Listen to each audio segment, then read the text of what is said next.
Good afternoon, everyone. Can you hear me? Can you hear me better? Yeah. Yes, you can hear me. Good afternoon. Good afternoon. Yes. Okay. I'm Nailisa Luna. I'm the Dean of the College of Social Work and Criminal Justice. And I would like to welcome all of you today to our inaugural research symposium. I want to give a special welcome to folks who are here joining us today from across the university. We have Dr. Curtis Whitehair, Interim Dean of the College of Medicine. Thank you for being here. Our friends from Research Communications, Kara Perry and Dr. Cami Clark. Thank you so much for being here. Our community partners are also here who are participating in making these research projects possible. I also want to welcome our faculty, our staff, and our students who are joining us today. And last but not least, I want to welcome our panelists, our presenters, to the inaugural research symposium in our college. I want to say that these research projects featured today are the results of the first 2 years of our college Seed Award program, a program that we put together to incentivize and promote research in our college. These are competitive processes, funding initiative to support faculty pilot projects in research. The goal of the program was to support multidisciplinary research collaborations and involve students in hands-on experience in terms of research. So here are our college, the College of Social Work and Criminal Justice. Research, we view it as a powerful champion of change, as a tool to do that. So as you will see demonstrated today, our projects strive for addressing societal and structural barriers, provide direct services to vulnerable populations, and to promote health, mental health, and wellness among individuals, families in our communities in South Florida and beyond. So thank you for being here today. It is now my pleasure to introduce you to Dr. Mariana Colvin, our Associate Dean for Research. Thank you. Welcome. Thanks, Luna. Adding my extra welcome. Hello, everyone. And I've got to say that it is just really my job today to walk us through the agenda and get us started and turn it over to our panelists that are going to be sharing with you. And I'm very glad to be an audience member myself and get to hear about the work of colleagues and have this forum to have these conversations together in person and together with others across our community and our university. So we are going to begin with a keynote speaker. Dr. Ju-Young Park is going to be giving that keynote presentation. She was one of the first awardees in our first cycle. And so they progressed through various stages of their research and can share about their pilot studies findings and next steps already. So I'm going to turn it over to her momentarily. And then after her, we'll have our 5 other seed awardees be able to describe their work. They're all at various stages of intervention. And so some have just started as early as August. And so they're launching, but you can hear about the topics and breadth of research that's being undertaken across both CCJ and social work represented here. And so again, I can't wait to hear all about it. You may have notes, you can't see them here, but in your brochures or booklets, yes, your terminology matters in research. In your booklets, you have some kind of note-taking space. So we'll have a Q&A at the end. So if you can kind of save your questions and jot down your thoughts as you hear from Dr. Park and others, then we'll open it up to be able to have a discussion and learn more about this work. And so please be making those notes and save your questions, and we'll have that forum saved at the end. So without really further ado, I'm going to invite Dr. Park up. She is a full professor here in the Sandler School of Social Work in our college. She also serves as the chair for our Healthy Aging Academy in the Sandler School. And we'll transition, Matt, to her kind of a beginning slide. Her co-investigator on this project is Dr. Krause she's from the College of Nursing and is serving with the Division of Research right now, as we know. And so they are going to be able to talk about the team that they built out and the work that they've done so far. So yes, welcome, Dr. Park, and then we'll get started. Thank you. Thank you. Hi, good afternoon, everyone. This is Ju-Young Park. And someone who may not know me, my name is Ju-Young Park. I actually am a faculty member in School of Social Work. So nice meeting you, and then good to see you again for other people. So this is my topic. It's about basically about intervention study, Qigong. So you may not heard about Qigong, but I never heard about before I actually started research. It's a very kind of new type of non-pharmacological pain intervention. So a lot of potential to do more research for this and the funding opportunities. So today I'm going to talk about the feasibility of Qigong intervention in veterans with chronic low back pain. So these are my kind of collaborator and the students. Unfortunately, none of them are here. Either they're actually in other meetings, they are already graduated, or they are taking exam now. I contacted everyone. Oh, I really want to come, but I have to take exam today. So I said, okay, go ahead, take exam. That is more important. Yeah. So, okay. So as you see that, I want to emphasize discipline. So it's not only social work. It is social work, nursing, and even neuroscience. So because most of the intervention study, what I'm doing is very multidisciplinary approach, especially when I'm doing chronic back pain. And chronic pain is not only about like biological perspective. I really emphasize this is more likely bio, psycho, social aspect, and how we can improve better treatment, better assessment for people, the veterans or other populations. Okay. Oh, this is actually my research team member, basically students or volunteer. They are actually front worker. They actually meet participant screening, data collection, and using red caps. So they actually great, grounded work. So I really appreciate, them, even though they are not able to come today. And okay, so however, luckily I have my partner here, my community partner, great team. And actually I want to introduce David Kirkland. Can you stand up? Yeah. So he is executive chief officer of a great team, and also Gerardo. And then he is also the community partner or research, right? Yeah. And the things like that. So basically, this is nonprofit organization. So for veterans, so they provide different kind of services for military veterans.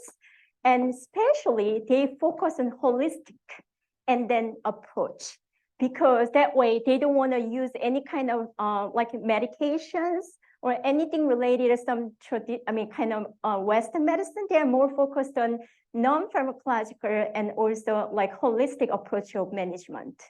So this is very kind of similar what I'm looking for my research.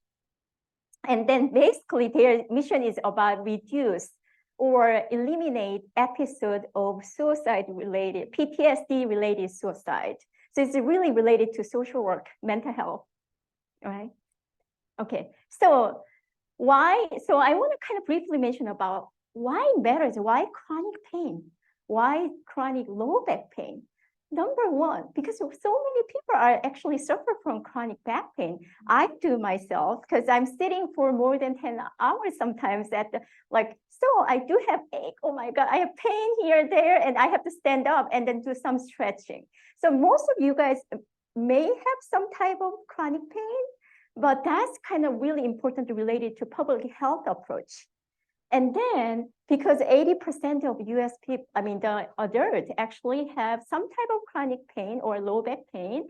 And that really about the cost of $100 billion is quite a lot. And then why veterans? Because veterans has more chronic low back pain than any other civilian, because combat related training or other kind of incidences. So they are more likely kind of have incidence of back or injury or back pain. So definitely they have a higher or prevalent for chronic back pain. So this is kind of major reason why I'm focused on this population, this type of chronic pain. But nowadays, a lot of people, when you go to doctor's office, we really, okay, doc, this is medication you can take for pain management, not cured. actually there's no cure for pain. It's more likely symptom management. So do you want to take medication all the time when you have pain?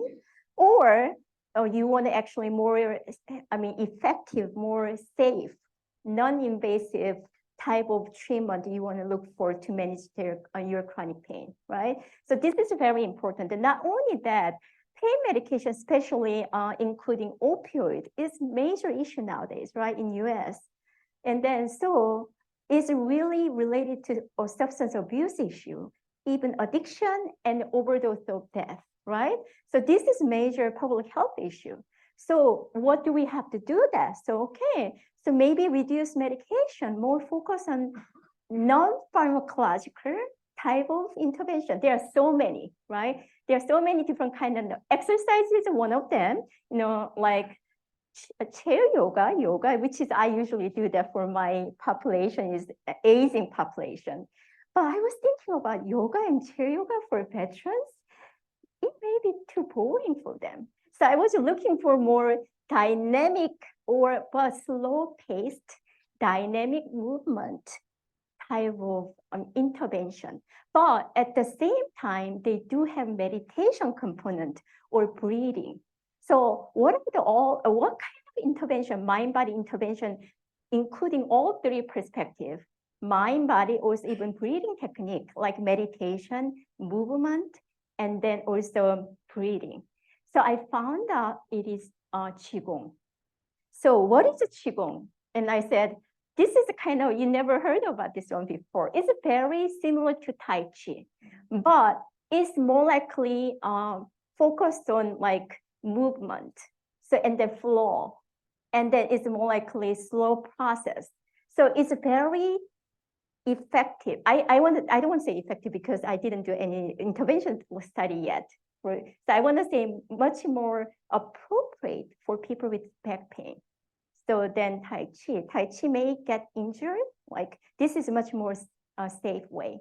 So I want to say Qigong is more likely non-invasive and then non-pharmacological movement based on mind and body intervention. So as you see here, all three components that I mentioned about, we really want to have what are the very effective, is it really effective for chronic pain management? So that's why my question about that. So I did a lot of literature review, but guess what? To my knowledge, there is no study done on the effect of efficacy of Qigong intervention in chronic low back pain, CLBP, among veterans, basically. So that is a big gap in the literature. Although there's a few studies done for Qigong for PTSD, but those studies still, the methodology is very weak. They didn't use randomized control trial, and then it's not rigorous enough. So definitely, I want to say this is really need more study for related to chronic pain. It's not only for veterans, maybe other populations, including aging population, is a really maybe good approach to manage chronic back pain. So, so my study, I want to say, is really early phase of clinical trial. So this is my first time to conduct Qigong, because the reason I'm doing that for the future full-scale clinical trial to examine the effect of Qigong, whether this is really effective in managing chronic pain. Not only that, I'm also looking for, based on our theory, looking for psychological depression, anxiety, and social isolation, whether this is really helpful for them to do. Okay, therefore, so our research team developed based on my literature review and basically nothing there, right? So we have to start from scratch. So basically, aim one is I really want to know, but is this really feasible for randomized controlled trial of a Qigong study for veterans? Not just veteran with the CLBP, chronic low back pain. Is this safe? Is this people are going to be like this one? Or are they going to coming back after first session? that is all about feasibility. When I say feasibility, it's not only retention rate, also attendance rate, fidelity, and then acceptability, everything. So is it really feasible? Is this feasible? I don't know until I completed the study, right? So, and then after that, aim 2, if this is feasible, what about I don't want to say effect, it's not yet, because I didn't study any before. So it's more likely preliminary efficacy. Whether this is there any effective in managing or reducing those biopsychosocial outcomes for veterans with chronic low back pain. Okay, as a final aim, this is really related to the next study. What is their effect size? Because in order to do full-scale randomized control trial, you really have the accurate sample size. In order to do that, you have to have a good effect size from previous study. So we really want, another main issue is, the aim is whether we can get a effect size from this population. Okay.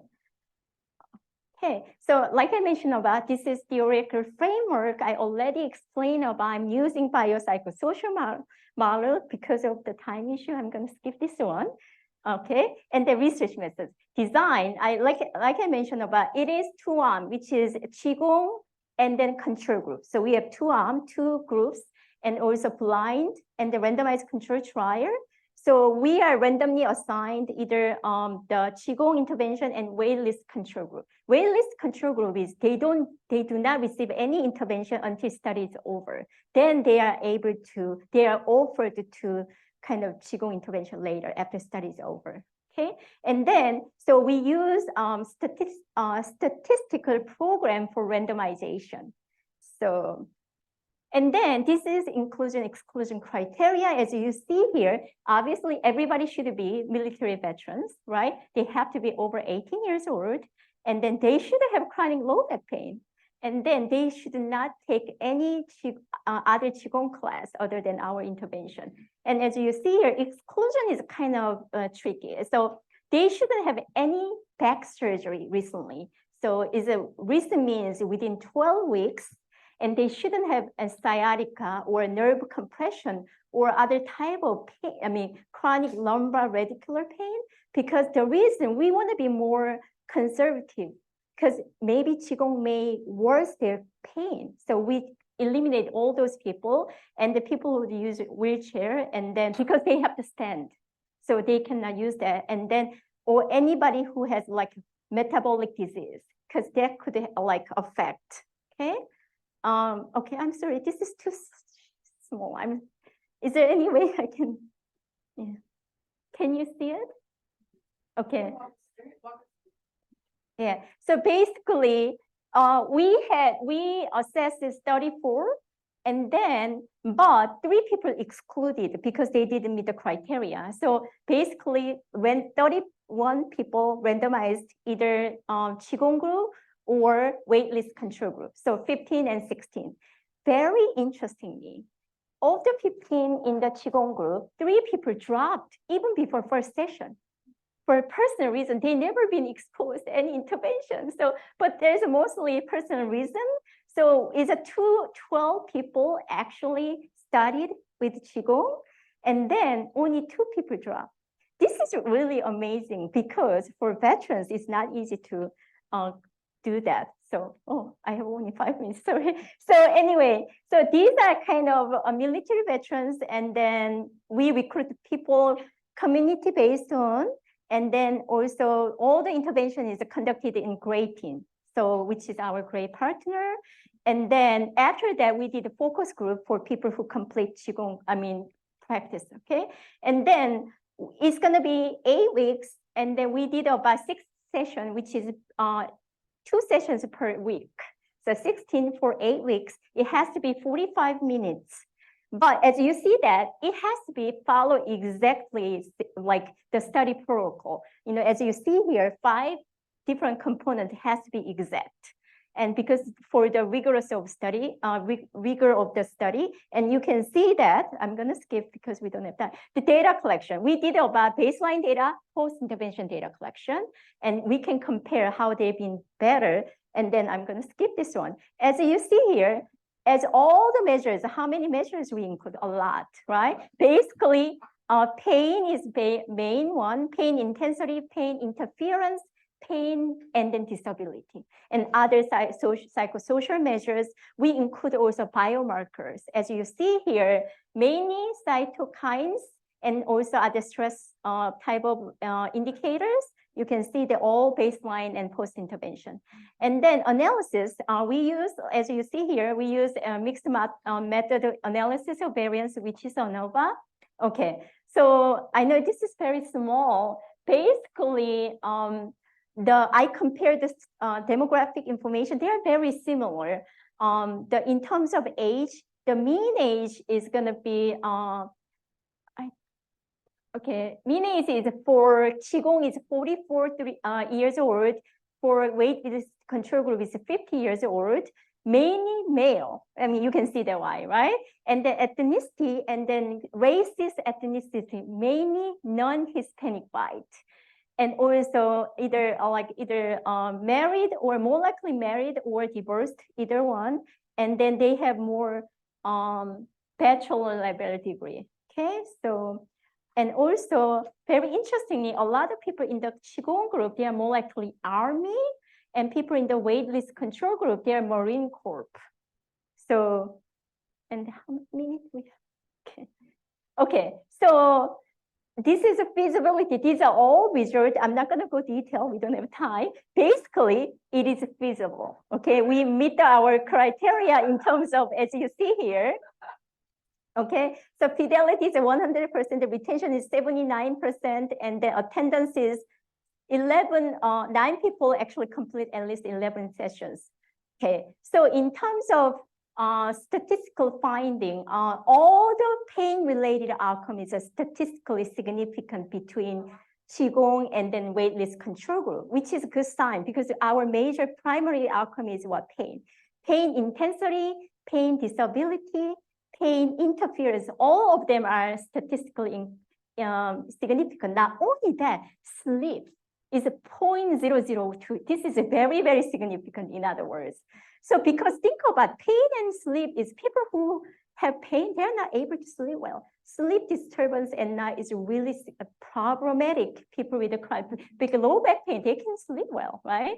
So, but another good sign from the finding, all the significant outcome is large effect size.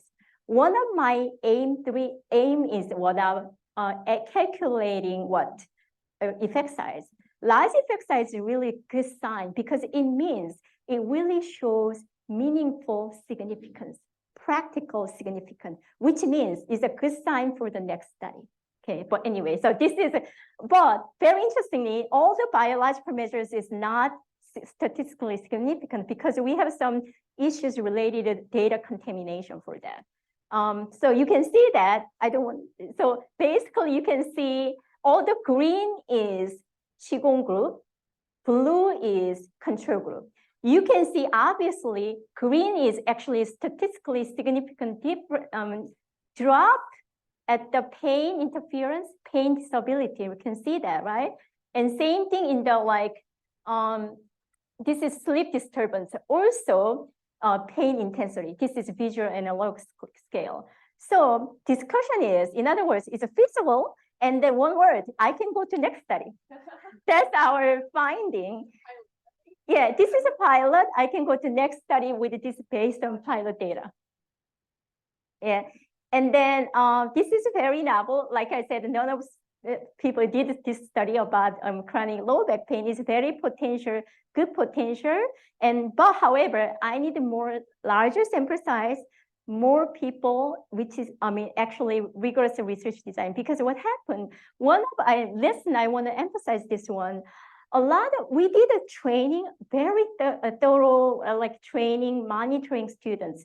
But still, even though they follow the step-by-step procedure for collecting samples, biological samples, we use saliva sample, a lot of them are contaminated. So we actually could not use half of them.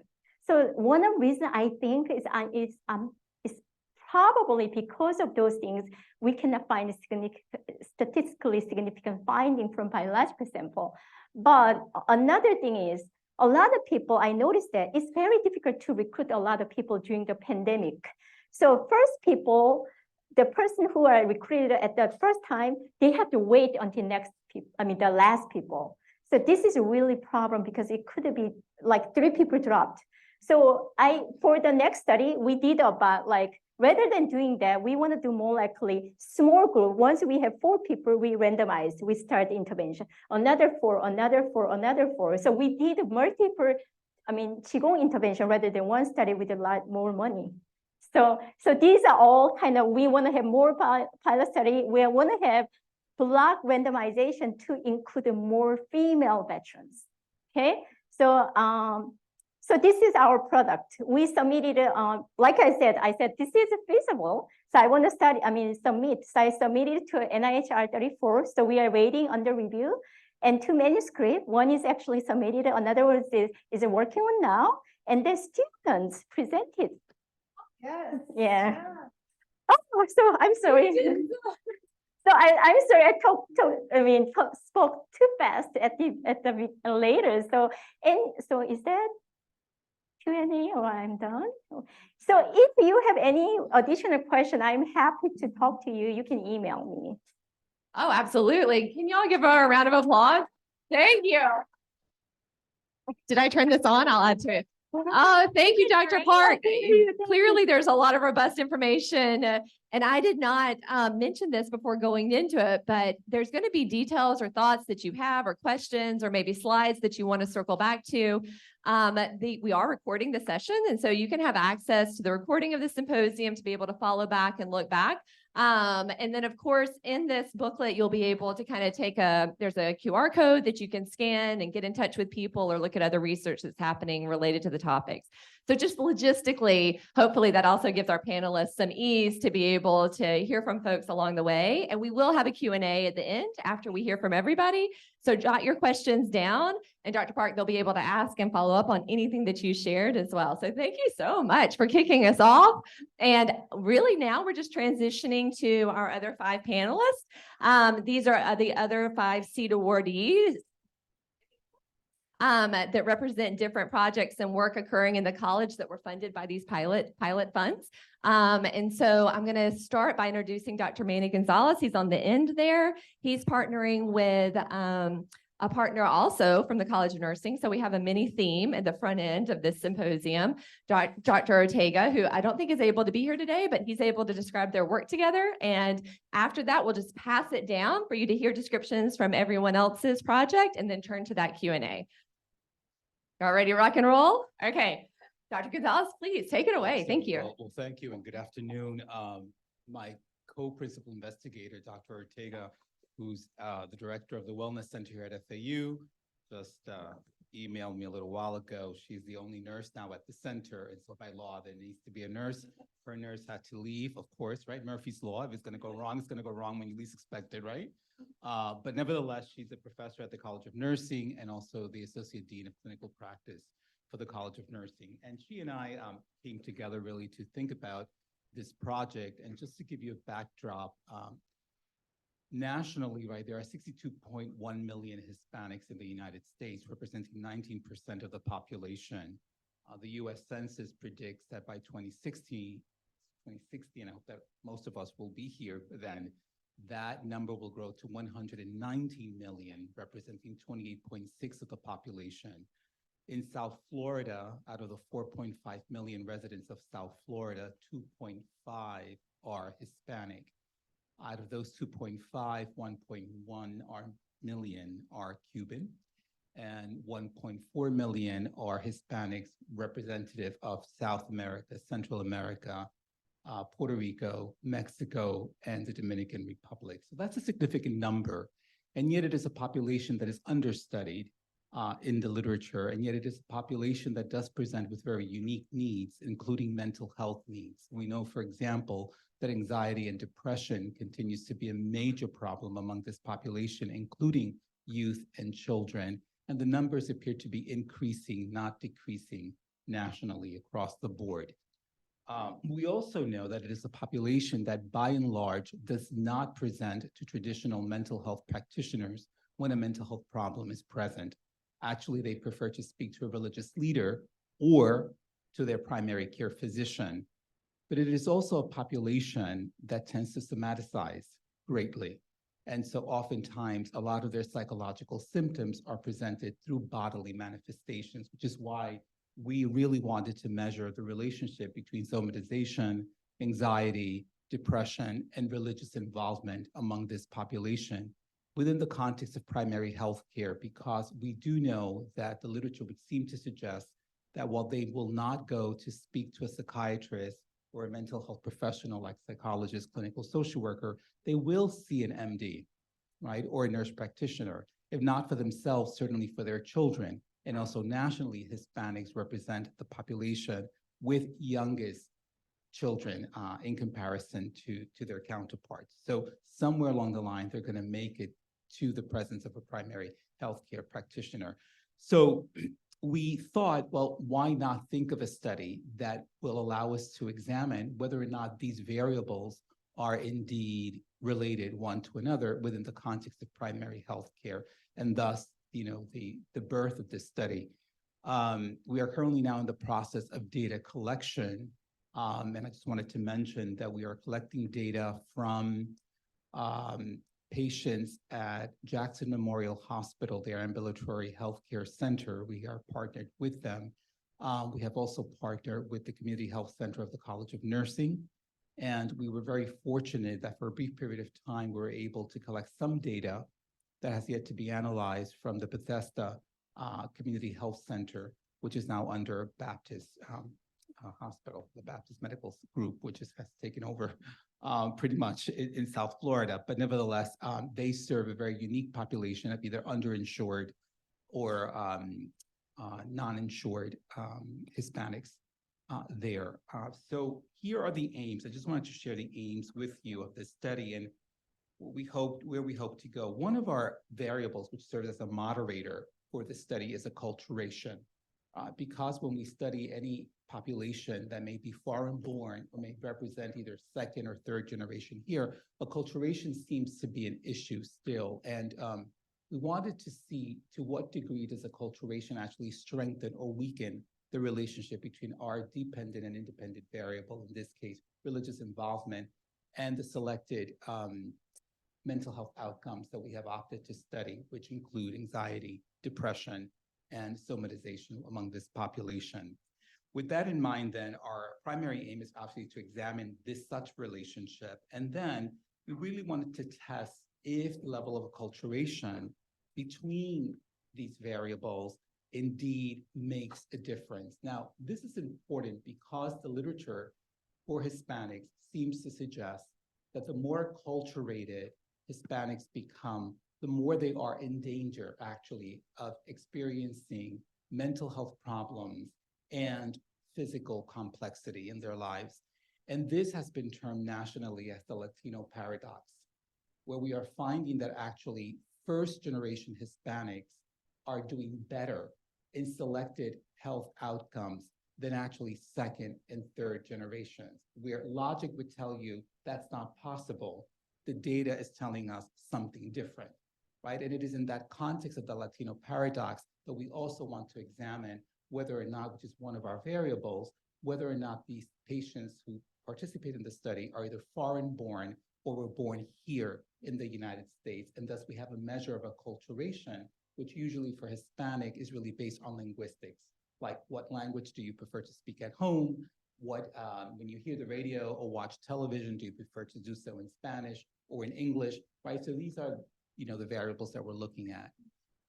Religion is important because we are finding that nationally, particularly the work that is happening at the Duke University Center for Religious Studies, we are finding that there is a relationship between a person's level of religiosity and how they cope with both physical illness and mental health issues. Now, this can go in either or direction. On the one hand, religion can serve as a protective factor, but equally, depending on faith community and participation in that faith community, religion can also serve as a barrier to access mental health care because of stigma, right? Or you've done something wrong, right? So to that degree, it is a relationship that, at least for Hispanics, I'm sure other groups, this holds true as well, but the literature would seem to suggest that even for Hispanics who do not participate or are members of a faith community, religiosity matters, whether that is traditional religious beliefs or ancestral religious beliefs that are very common, particularly among Caribbean Hispanics, right? And oftentimes there is a combination of both ancestral belief systems like Santeria, for example, and belonging to a particular either Protestant or Catholic denomination, or even Jewish for that matter. So with that in mind, those are our goals, right? I have 5 more minutes. Let me tell you where we would like to go with this findings. This is only a pilot study. To really examine this relationship, our original power analysis required that at least at a minimum, we had over 250 participants in the study, right, for a pathway analysis. That's not going to happen at this moment in time, right? It's just too large, right? So, but at least we would have enough data to possibly secure more funding, right? That would allow us then to really proceed with our original plan, which was a pathway analysis, really to really examine how these variables truly interact, particularly around the moderating variable, which is acculturation. That's number one. And number two, working with nursing, we really are thinking about how best might we be able to develop a model of care that can then be tested, that actually incorporates mental health and religiosity within the context of primary care. See, I think that the future truly is an integrated model of service delivery. I also think that this population will be more prone and more receptive to mental health treatment within the context of primary health care services than traditional psychiatric treatment. And so if that is the case, how best can we really then support nurse practitioners and physicians in primary health care, and even clinical social workers and other mental health care providers who might be hired within primary health care to really look at this population through this lens and actually have a model that can be implemented. So that, my folks, is where we are at, right? It's just a summation. I think I have 3 minutes left, right? And so our goal is to complete data collection, hopefully by the spring, and then to be able to analyze what we have found and to proceed with those findings to secure funding for a larger study. I mean, my goal really is that we can eventually execute the pathway analysis that we eventually thought of in the beginning, but we would need really a significant sample size to be able to see that. But again, the numbers would seem to suggest that we need to study this population, and this population, as you look at the news lately, it's only growing by leaps and bounds.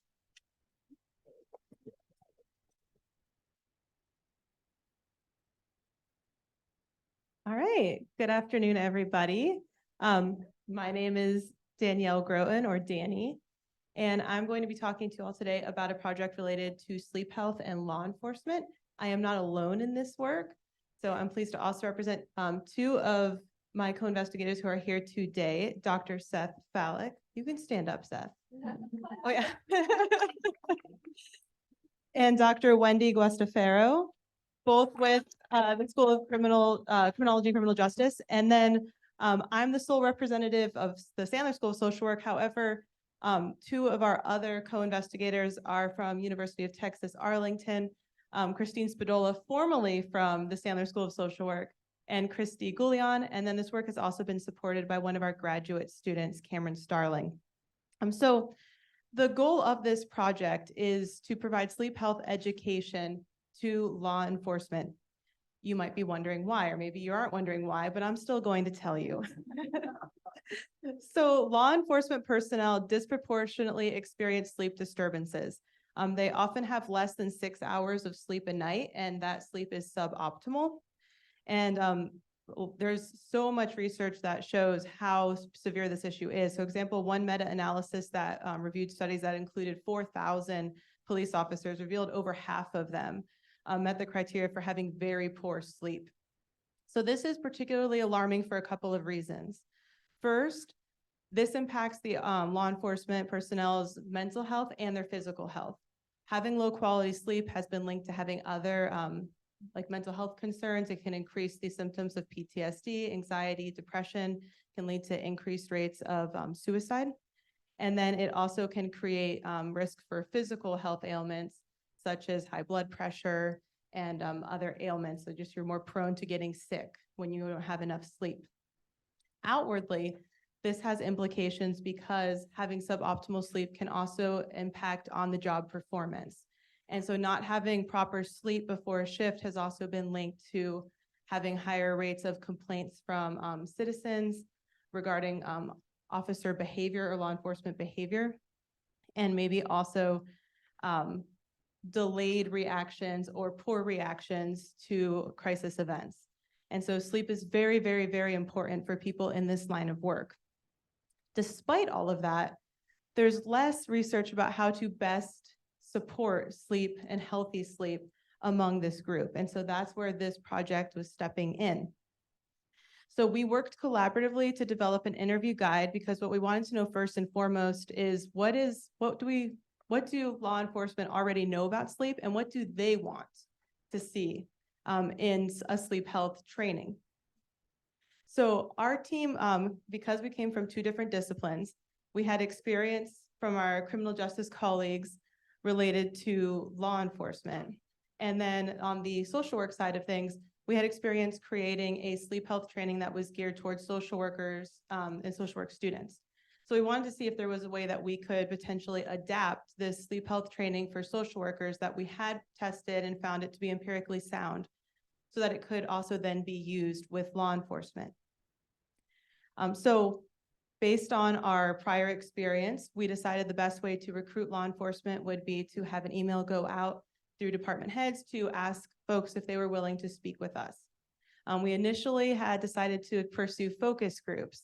And I'm kind of blending here to talk about the implications for this study and our experience. We quickly found that focus groups were a no-go with this population.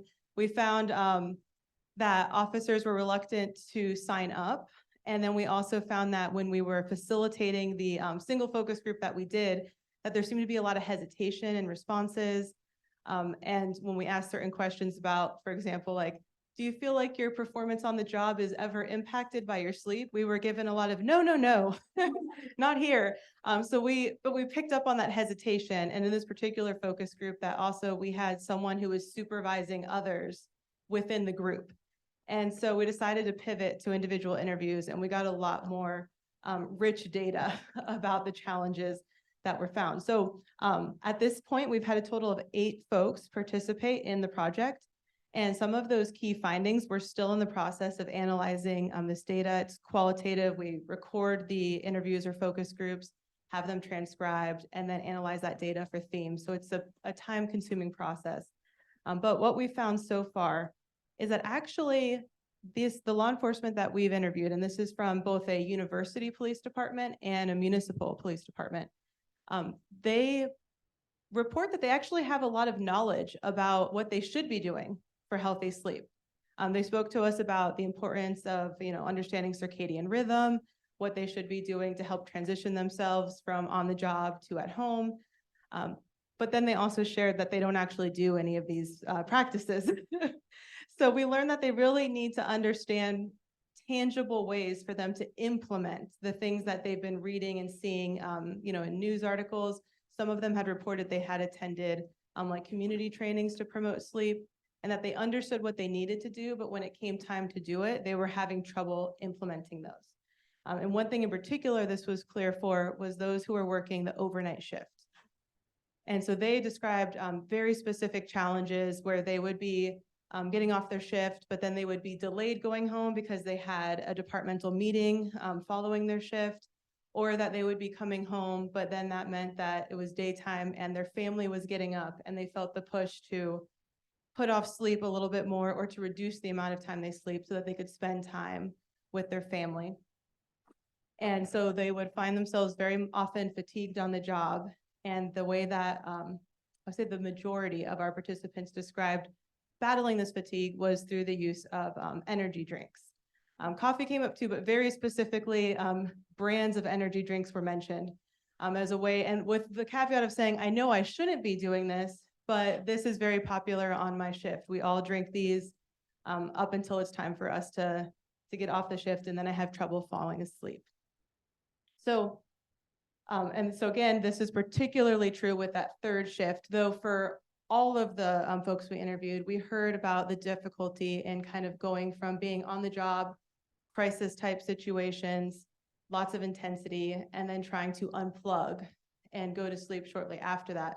And so even though they had, again, this knowledge, they mentioned other things they mentioned were blackout curtains, putting on like soft music, trying to find a soothing activity to do once they got home. They still mentioned that they had trouble falling asleep, and that it might be because of these things they were doing during their shift to stay awake and to help cope with fatigue that they were experiencing during their shift. So what does this mean? How can we use this? So we find that this means for our kind of next steps that we're hoping to do, what we had wanted to do is tailor more of an educational training. And what we've seen now is that law enforcement, at least from this study so far, is that they have a lot of the foundational knowledge that we were originally thinking would be helpful to give them. So we now think that what might be more important to help support law enforcement in getting better sleep is helping provide those kind of tangible strategies and practical ways that they can increase their sleep health without doing too much adjustment to their current schedules. We also have found so far that it seems there might be benefits that agencies and law enforcement departments can do to support that third shift, knowing that there does seem to be a difference in the sleep health experiences of those who are having to work that overnight shift, which sounds kind of intuitive, but when we really kept hearing it over and over, and a lot of these folks who we spoke with said that they had been on different shifts throughout their careers and mentioned that it really is completely disruptive when they have to do that third shift, but there's not necessarily acknowledgement of that to the level that they would have liked.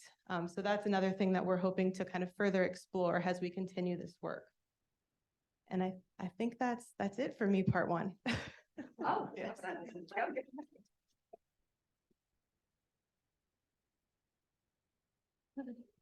I'm rolling around just because I'm going to give Danny, Dr. Grotno, a bit of a break. She is the PI on this next project too, and I have the pleasure of serving as a co-investigator. But to keep her from talking on and on, I was going to introduce it a little bit and let her take some water and then also kick it off.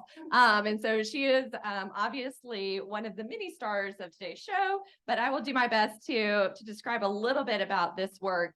The project is titled Examining Housing as an Intervention to Fight AIDS. That's called HEFA as a model. This is a partnership with HUD, the federal HUD agency, U.S. Department of Housing and Urban Development. And it's really related to how it is that we can examine health-related outcomes through, how those are achieved through some of the federal housing programming across the country that's sponsored and delivered and funded by HUD. And this is particularly a new project with HUD, and we're working with the Office of HIV/AIDS, and they have HOPWA funding, and that's short for, I'll tell you, something specific, housing opportunities for persons with AIDS, where they have funded nationally about 20 sites, 20 grantees, so direct social service provider agencies across the country. And it's a 3-year cycle of funding where they're providing housing services. And in this funding program, there's going to be 12 types of services delivered, right? So, and some of those are standalone, some of those are paired, some of them are housing plus ancillary services, so forth and so on. But this is the first time that where they provided this funding source, particularly for this population at the federal level, and built in data collection, data mechanisms for how it is that together with that funding, agency sites who are receiving fundings for HIV/AIDS individuals and their families in these programming agencies are building data into the practices and submitting it back to HUD and having that analyzed related to health outcomes in particular. And so this is an opportunity where we partnered with them to be able to initiate kind of the integration of research on health outcomes into their housing intervention models. And this is the first funding cycle where that's launched. We're in year 1 of 3. And so they've done 1 year of services, and we've been able to work together with those agencies to kind of start to, that first round of data is coming in. It started getting reported in the summer this year. And I'll turn to my questions here and read them to you for clarity and specification.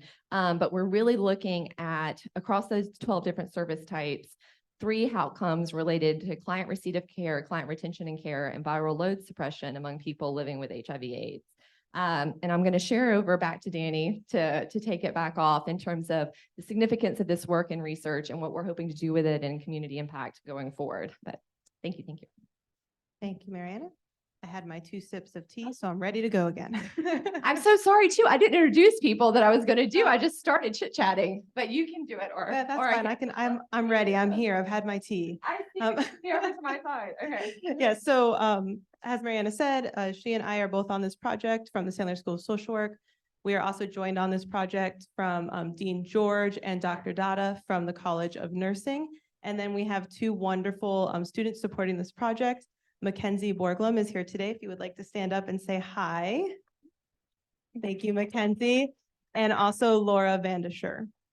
And so this project, Hopwa has been very excited about our participation on this project because it is the first time that they're actually having somebody analyze the data that they're getting from these agencies. So very, very exciting for the field to be able to have this data and be able to assess it and have implications come from it. This is particularly important because housing instability is one of the biggest barriers to folks who are living with HIV or AIDS. In fact, housing status is a stronger predictor of health outcomes among people who are living with HIV or AIDS than any individual characteristics that have been studied in the research, including gender, race, age, drug and alcohol use, mental health issues, and other social services. So it is the big indicator of whether or not someone is going to be able to manage their symptoms and suppress their viral load. So despite this importance of housing that is very well documented in the literature, there's a big gap in knowledge on whether there's a difference in how housing types of programs impact those outcomes.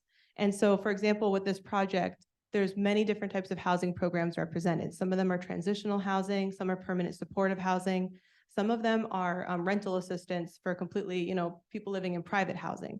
And so part of this project is going to be investigating whether or not these different program types make a difference in what we see as far as retention and care and viral suppression and some of those other indicators. So as part of the funding, there's a virtual community of practice for all of the 20 grantees where they can share their experiences and troubleshoot issues. The research team has actually been a part of this community of practice. We have regular interactions with the grantees and are helping them with their data collection, explaining best data collection practices so that we hopefully get really good quality data.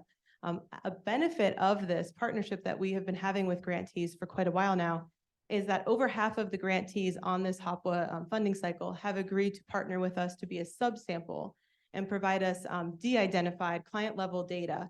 The data we're getting from HOPWA is going to be provided to us in aggregate form. So having this sample, this large sample, that's going to provide us their clients' de-identified information will also allow us to see if there's differences in retention and care and viral suppression based on gender, race, age, length of time homeless prior to entering housing, and how that correlates with viral suppression and retention in medical care. So while we're still waiting for our first round of data, which we should be receiving literally any day now, it is a matter of refreshing that email and hoping that today is the day. But we've already done some survey research with the grantees just to get an idea of how things are going. And we've heard challenges to data collection and even the grant reporting forms that are being used by HOPWA. And so HOPWA has asked us to help them revise some of their reporting materials so that they can have more robust data collection in future projects, which is important because they're already planning on doing a second cycle of this funding. So we're already seeing kind of a real world application put to use from this project. But once we have received the data itself and are able to analyze it, we will be sharing the findings back on promising practices and any other lessons that we've learned with the grantees, as well as disseminating more broadly. We plan to attend the national conference on HIV and AIDS, and then also publishing in peer-reviewed articles, and then submitting to expand the work, because with the second cycle of this funding happening, we have up to another 3 or 4 years after this current funding cycle to have data that we'll be able to analyze and assess. Thank you very much.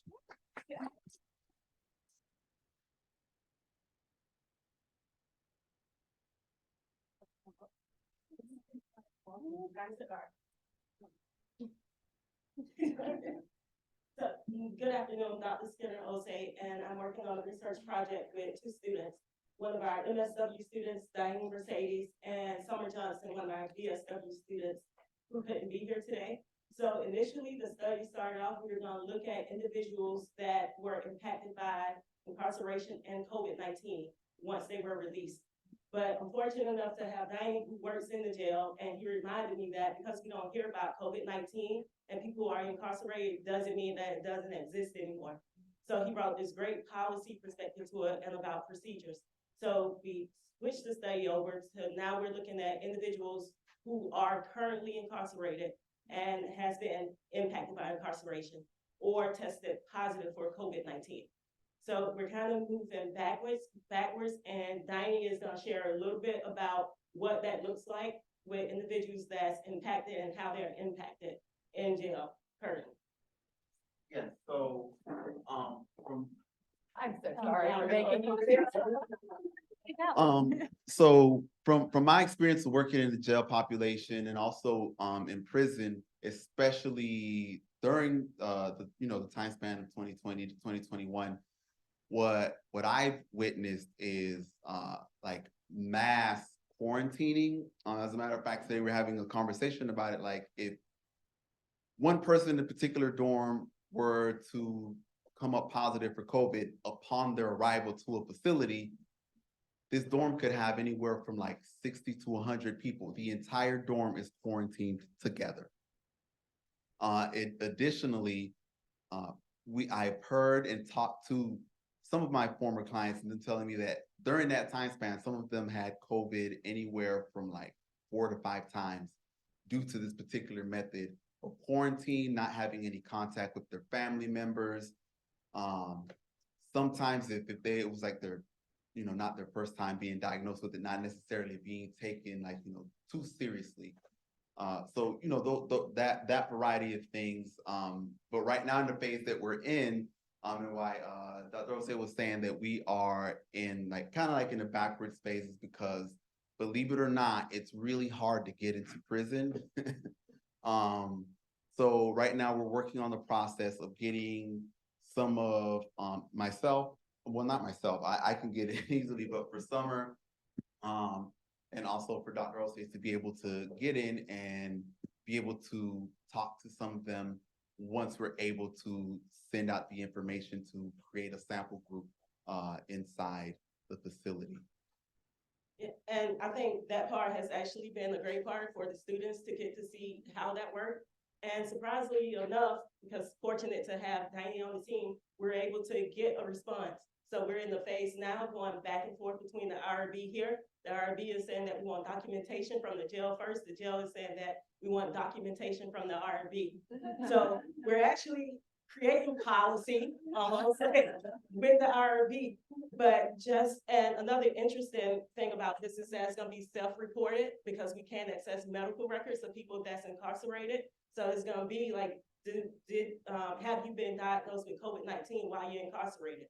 So we would have no way of really knowing if they have, and it goes back to quarantining a whole dorm. Like, so you don't know if you had it before or if you contracted it once you were quarantined. And another interesting part of this is that now they don't have to report the numbers, and the source that the majority of us use haven't been updated since July 3rd, 2023.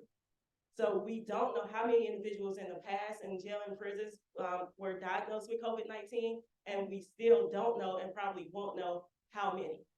So there's quite a few gaps, and I'm glad that we're doing an exploratory study so we can see what comes up. And those of you that know me know I'm a huge policy person, but just to see the policies inside of the jail and the implications for that for a community, like when you're released, because we're talking about individuals that's most likely gonna be released. Anything else? I was gonna say, funny that you mentioned policy. As a matter of fact, in one of the facilities that I frequent, just recently, I say recently, but like in the past 3-4 months, research terms, 3 months is nothing.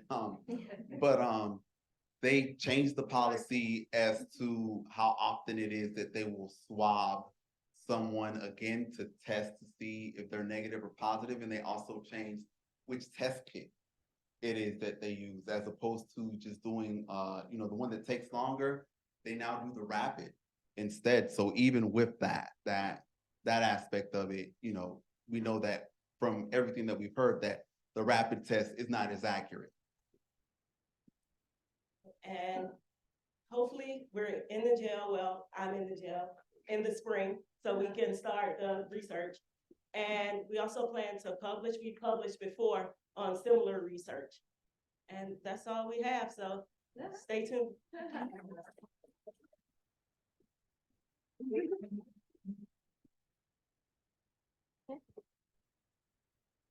Hello. Hi. First I want to say thank you for being here today, and thank you for to the committee reviewers as well as the funders for the SEED grant. I'm incredibly thankful for everyone's time, especially taking the time out of your day to be here. And I'm also thankful to and honored to be on this panel with all these other esteemed scholars here. I think all the presentations have been great so far. So my name is Dr. Diana Sun. I'm an assistant professor in the School of Criminology and Criminal Justice here at FAU. And my project centers on the impact of the U.S. overdose epidemic across the nation, focusing specifically on the community effects that the opioid epidemic has caused. So a little bit about this project and how it came up and developed was this project was inspired by prior work that I've done over at the University of Cincinnati with Dr. Ben Feldmeyer.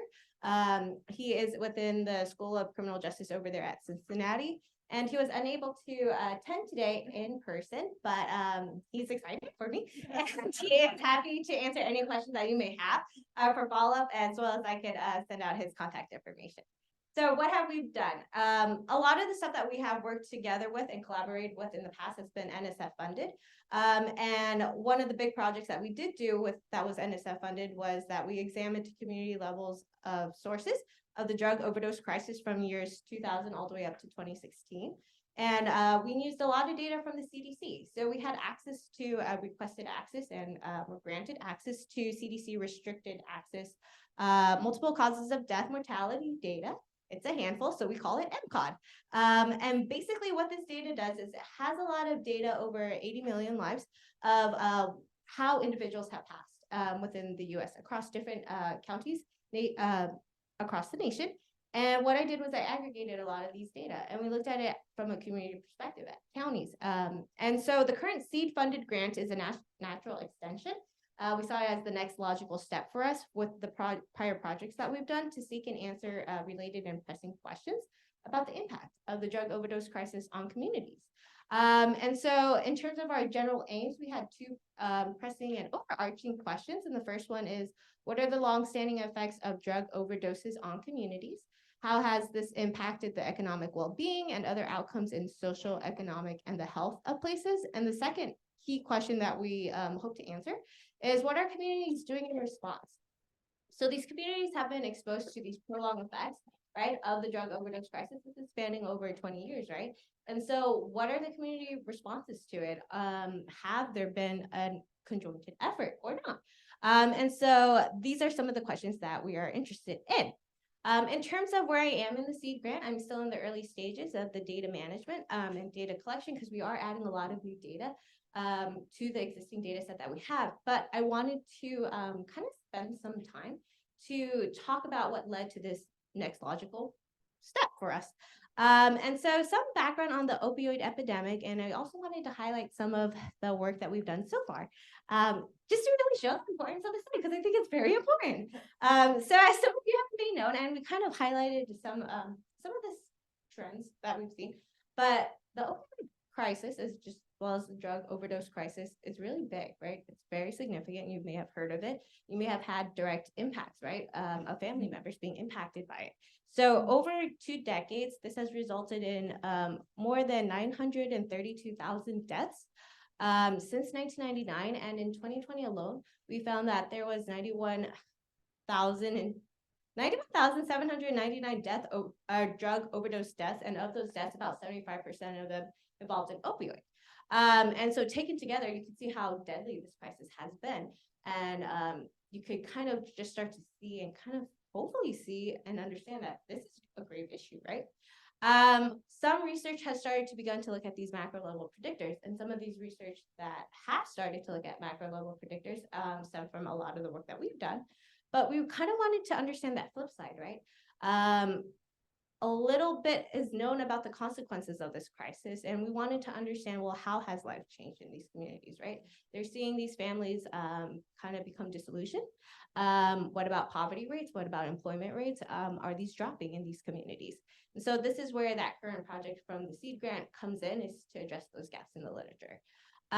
So with that said, basically the goal of the SEED project here is to develop that data set, that new data set that we're adding in these community consequence variables into, to address these questions and provide preliminary results that I could kind of use in order to kind of establish for a larger NSF grant, hopefully in the future, for the early career start. So some of the previous work that I've done, just to give you guys a general idea of what I have been doing, has been interesting, I think. In terms of what we found was we've published a couple of papers, and one of the first papers that we published was recently published in an open access journal, Socius. So for those of you who aren't familiar with Socius, I believe this is the sister journal to American Sociological Review. And for this article, we applied macro level CRIM theories to try to understand, hey, can these CRIM theories predict drug overdoses? And not only that, can they predict also homicide and suicide? And what we found out from that first manuscript was that, hey, we have some key determinants of death. There were 3 significant predictors across homicide, suicide, as well as overdose deaths. And these were higher opioid prescription rates, population decline, as well as manufacturing employment that contributed to these higher county rates of drug overdoses, homicides, and suicide. So that was kind of that first project that we kind of launched off of these data. The second project that we did was assessing kind of public perception on it. And this was a study that I led. And what I did was I took the CDC data that we already had existing, and then I paired it up with an Amazon Mechanical Turk survey. For those of you who don't know what an M-Turk survey is an online survey that participants can opt in. We gave them a small financial incentive in order to complete the survey. And what we did was we asked them some questions. We asked them, for those of you who, one, where do you live? In order to assess whether or not living closer to the problem or further away from the opioid problem can impact how much they know about it, right? And so that's kind of what we went on. And one of the key findings that we found was that most of our participants had an accurate understanding of the opioid crisis. They understood which demographic groups were more impacted. They understood how much death has been and lives have been lost because of the opioid epidemic. But I think what was very interesting was we kind of found this surprising finding that we didn't expect to find.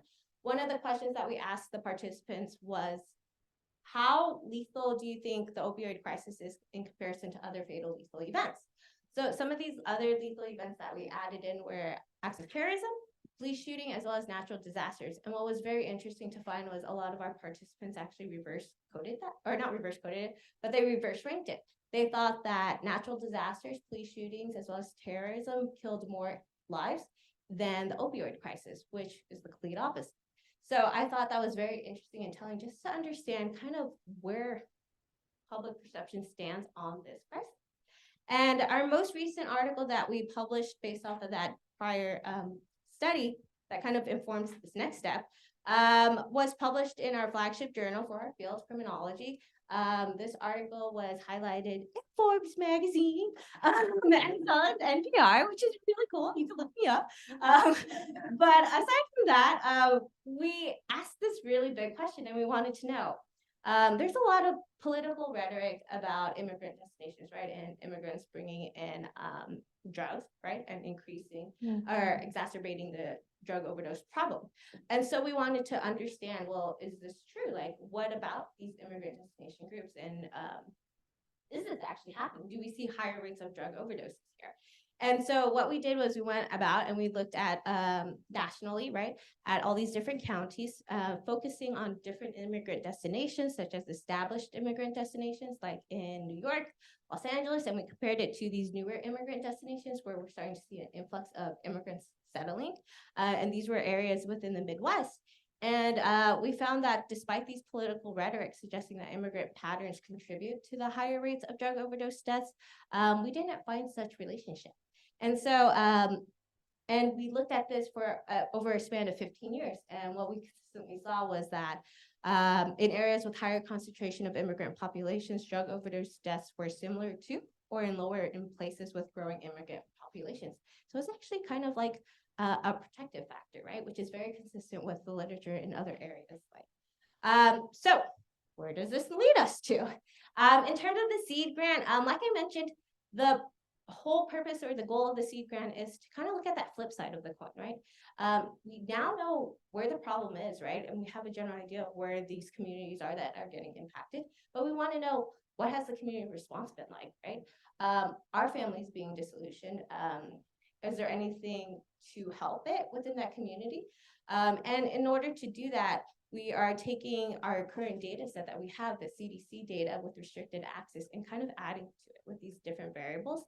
And by doing so, we can better understand the effects of the crisis, which has had on county over time, substance types, as well as demographic groups. And some of the variables that we're interested in is, for example, the availability of Naxalone, just because that is seen as a traditional, like a temporary fix to the problems of overdoses, but we want to see, do communities really rely on it? And how long have they been relying on this type of temporary Band-Aid fix, right?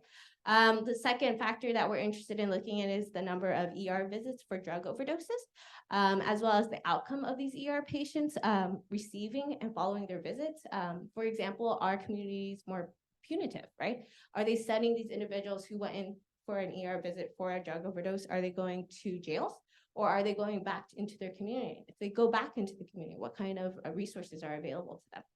So our dependent variable for our study are these community characteristics. And in order to obtain these community characteristics, I've already gone out and I've contacted as well as received some of the data from the National Emergency Medical Services Information System, which is also known as NEMSIS. They have access to some of these data. I wish they had access and gave me more data, but you know, that always happens. And so what we're trying to do is now just seeing the state of that data, because it is only for certain select years. And so although I would love to be able to look at it more longitudinally, I do have just pockets of data, which we're going to try to see and clean up in the status of it, as well as for example, what I talked about, the number of ER visits, where are they going to afterwards with these patients? And our independent variables is actually going to be flipped. Now we're looking at the drug overdose rates as our independent variables and the community effects. So yeah, and in terms of our analysis, I don't know if I have time. Okay, it'd be our very standard analysis. So we are going to focus on descriptive statistics just to kind of get that baseline of the patterns. And then from that, move into multivariate analyses, which include first cross-sectional, just to see how it compares from county to county with these community effects. And then a time series analysis using a time lag, which is something we're familiar with, my research team and I, where we're going to look at between county differences as well as within county differences of these things. But anyways, thank you.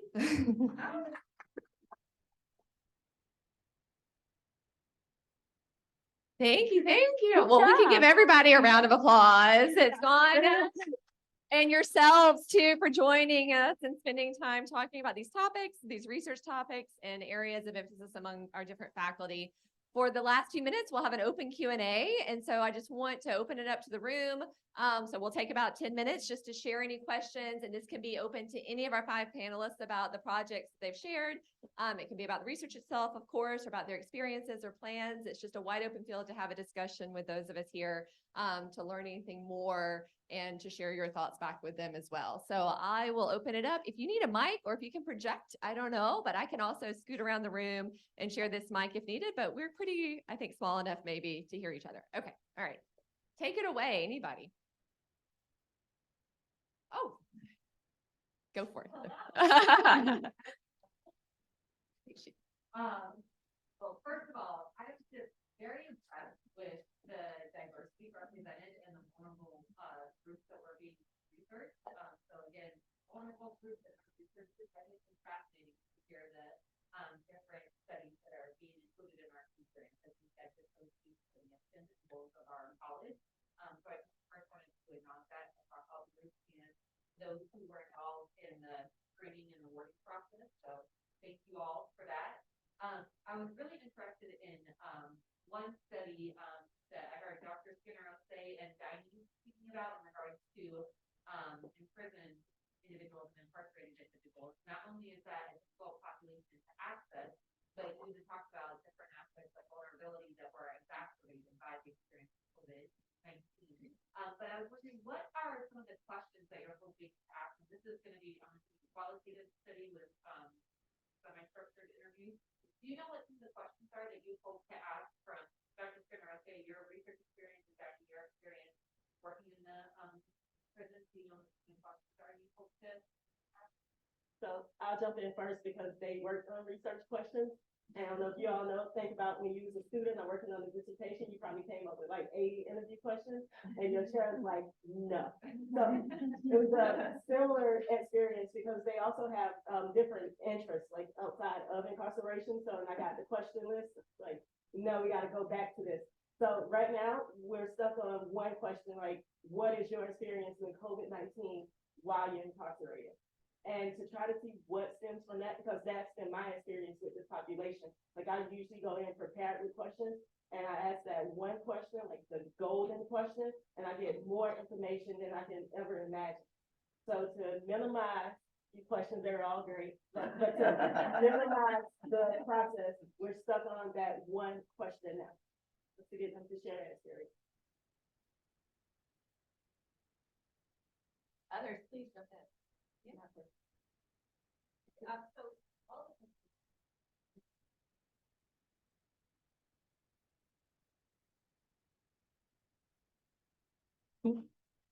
Okay. Can I-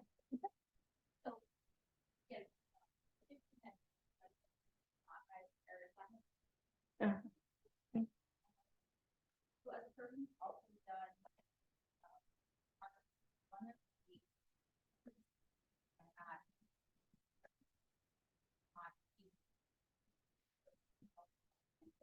and one of the criticisms was that it's not actually the sample that would be exposed being tased in the first place. And so I was just wondering, how do you account for that, or how do you respond to that sort of criticism? Or not criticism, but that sort of issue. So I tried to clarify your question is about, there's some criticism about randomized control trial. And then, So I was criticism about my RCT specifically. So I was asking, as far as the inclusion and exclusion criteria, for example, I didn't know if I didn't see anything on there that accounted for, like non-prescription medicine use or anything like that. So that was part of how I was thinking about my experiment, was that, we were criticized for, you don't have the people who are actually experiencing this thing. And so I didn't know if the people in your study were, how do you control for if they're using medicine outside of the study? oh yeah, okay. So that's a great question, actually. So that is actually what was the people doing, because they are already, some of them are taking medications. But although I didn't actually include in the exclusion criteria, but all the people do not, at that time when I was studying, they shouldn't take any pain medication. Because one of the reasons they're coming to, they really want to explore non-pharmacological interventions. But it's a good point, I should include either not taking any pain medication. They are taking other medicine. But in terms of pain medicine, because that is a good point. If they are taking medicine, there's no way I can find out the preliminary efficacy of like a Qigong intervention. So they shouldn't be take any medication. So it's the same thing with the, they shouldn't take any Qigong class, but they shouldn't take any medications. So I didn't explicitly mention about it, but everybody there is not supposed to take any pain medication at the time of study, but they take other type of medication like vitamin or, high cholesterol or a different kind of medicine, but they shouldn't take any pain medication when they are doing study. Thank you. Oh, and I have one more follow-up for Dr. Parker. I'm sorry. Your RCT blocked by sex. And then I started thinking about, in what ways have you considered race? Because I know that pain management, pain reporting, Mhm. how seriously that's taken by doctors is different by race? This is very important. Gender is very important in terms of the chronic pain, because a lot of times in the, like research shows, a lot of times female are more likely report pain intensity or pain interference, but pain related disability. However, is that really kind of pain is of subjective? I mean, kind of, it's not only objective measure, it's more likely subject perception of pain. A lot, I mean, even though they may have same level of pain, some people say, oh, this is really pain, oh my God, I cannot deal. Some people is more personality-wise, they don't usually say I have pain, right? So I was thinking about maybe there's some gender differences. Also, research shows definitely gender differences in terms of the reporting or treatment-wise, like more, who's more likely, I mean, the actively engaging those, I mean, chronic pain management. So for this one, as we mentioned about veterans, I don't see many, I mean, there are some female veterans, but compared to male, they're very underrepresented. So we really want to see that, because the way they are reporting the pain is going to be different among female and versus a male veteran, right? But I don't want to hear only from male veterans, because most of my study is more likely, as for this seed grant, it's more likely male, although we have some females. But when we actually kind of approaching them, the way they kind of reporting pain is different by gender. So we really want to have more female include using block randomization, which means each block has same or similar proportion of male and female. That way we can actually accurately measure their pain level, pain intensity. And then one of the things I will actually look for data analysis by in terms of gender and sex. Usually NIH, they don't like the word gender, they like more sex. So I want to see that by the sex, how there are differences in terms of pain intensity, pain disability, pain interference. Also, we are looking for biological measures, although our pilot study didn't show good result, but that may be something related to stress level, and then cytokine, and then maybe differences in terms of male and female. So that's a great question. The gender is very important in terms of the pain, I mean, the reporting pain, measuring pain, the approach to pain treatment. Thank you, Professor. Yeah. So thank you so much for your great question. Yeah. I have a question for Dr. Park as well. One thing I'm always interested in when we talk about randomized controlled trials is the matter of dosage. How much of the intervention should be delivered? How much is enough? And so I was curious in the process of having the pilot study that you did, and I recall, I think you said it was an 8-week intervention with 2 sessions, 2 45-minute sessions a week. And so I'm curious if with the dozen or so individuals in the intervention group, did you find that some of them started kind of getting fatigued by the end of the 45 minutes? Some of them expressed they have to do this more often. I'm curious if that, the issue of dosage and maybe having multiple intervention groups when you move on to a larger study. Excellent is question. that something that you thought about? Excellent question. Actually, I really cannot do that because this is a pilot study. So when I'm doing more, I mean, dose effect is very important in the intervention. And then what is a correct dose? And you really need more studies in order to determine what is a kind of appropriate dose for a certain type of population.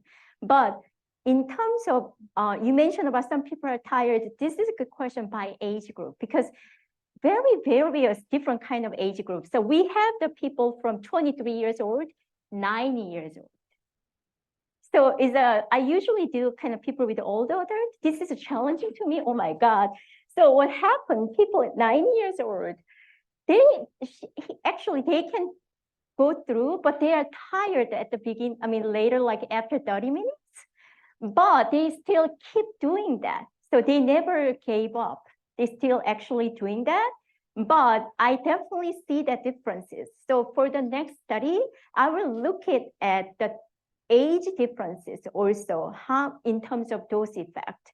Because dose effect, I really cannot tell now, but what the reason I did about 8 weeks, 16 sessions, that is usually for non-pharmacological intervention based on like movement based on non-pharmacological intervention, showing some effectiveness. You know, usually it shows after a session, but I want to be more conservative. So I want to have longer session, which is rather than a session, I double them like 16 session. That way I can see what, so that way I can see that what is their kind of see that trends. Do they really show some, the decrease in pain after 8 sessions, or they need more sessions? So, but like I said, this is more exploratory. So I really want to see those kind of dose effect. I definitely have to do later session, later study. That way I can see what is a really correct dose. But it's a good question because intervention dose effect is extremely important. And what is the correct dose? And like I said, none of study done, so I don't know. So I have to do more study. What is the correct dose for veterans with a chronic lower back pain? Yeah. We have, I know that some people, because you're headed to 2:30s, you know, we're all on our segmented times. We have maybe 5 minutes in case there's one more question, and then go ahead and break. And I know that some of our panelists will be able to stay. So if you want to connect, of course, you'll be able to ask some follow-up questions afterwards. But if anybody has one that you'd like to share with the group. Yes, please.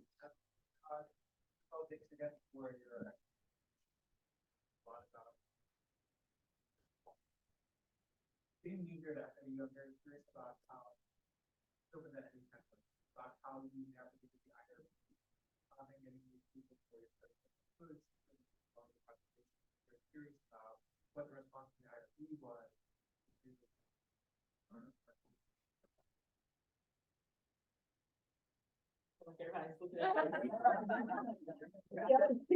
So the key to that is being on the IRB. Like I'm also an alternate member on the IRB that reviews the criminal justice social work protocol. So, and we also had quite a few revisions to the protocols, and Manny's also on the IRB when it came to defining what, and I hate to use the term, what prisoners are and those types of things. So I got to work on the revisions of the definitions of that. So kind of got to define it a little. But I respect the process of what it was even before this when it comes to protecting vulnerable populations. And so for me, it's worth it. It's just that it's also been changes on the jail side also of what it takes to get in. But again, they were more responsive because I thought we were gonna get pushback from the jail, like coming in and asking about policy and procedure and COVID-19, but they were more responsive than we anticipated. Thank you. Oh, well, yes, please. One more.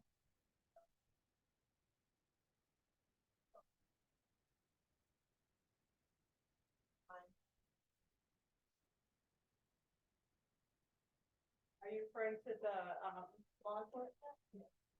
Oh, Yeah. I have to put on the certain hat before I answer. So we're still doing that preliminary analysis. When we looked at the initial theming, we were looking just in general across the participants. We have suspicion about how there might be a difference. Now, again, this is a sample of 7, so this is very, very much exploratory. But we're exploring whether or not there may have been certain themes that came across more with our female identifying participants than our male identifying participants, but we haven't confirmed it yet. So I don't want to say it and then be wrong, but stay tuned and we'll have an update for you. Thank you. Next, transitioning to our next symposium. Exactly.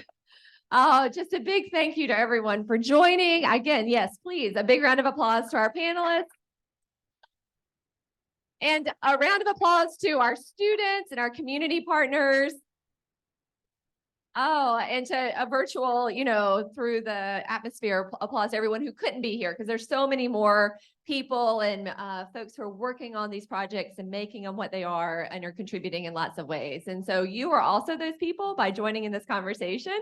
So thank you for your contributions. On the booklet. There's also links and ways for you to access our research hub for the college, so you can explore other research that's active among faculty. We have a dedicated hub where we show grant and pubs, and we can access all the kind of ongoing live research coming out of the college to explore further, because there's lots more, of course, the faculty that are not represented in these 5, but also being able to connect with them and explore their work further if you have questions. And for future symposiums, this is our first as a college having something of this kind, being able to have these internal conversations within the university and highlight certain, with the CETA word especially, certain activity going on. And so if you have recommendations for how this experience was, or for the next events and what you'd really like to see or learn more about, or how you would like it to go, please also, there's contact information for myself or for Catherine on that Research Hub site that you can reach out and share that, so that we can keep going in terms of these events and the conversations around research and the impact in that community locally, and in all the ways that they are impacting our communities internationally with this, wonderful insight that they bring as wonderful colleagues. I'm just so excited to be here with them. I'm out of the words for wonderful. Okay. Thank you so much, everyone. Have a wonderful afternoon.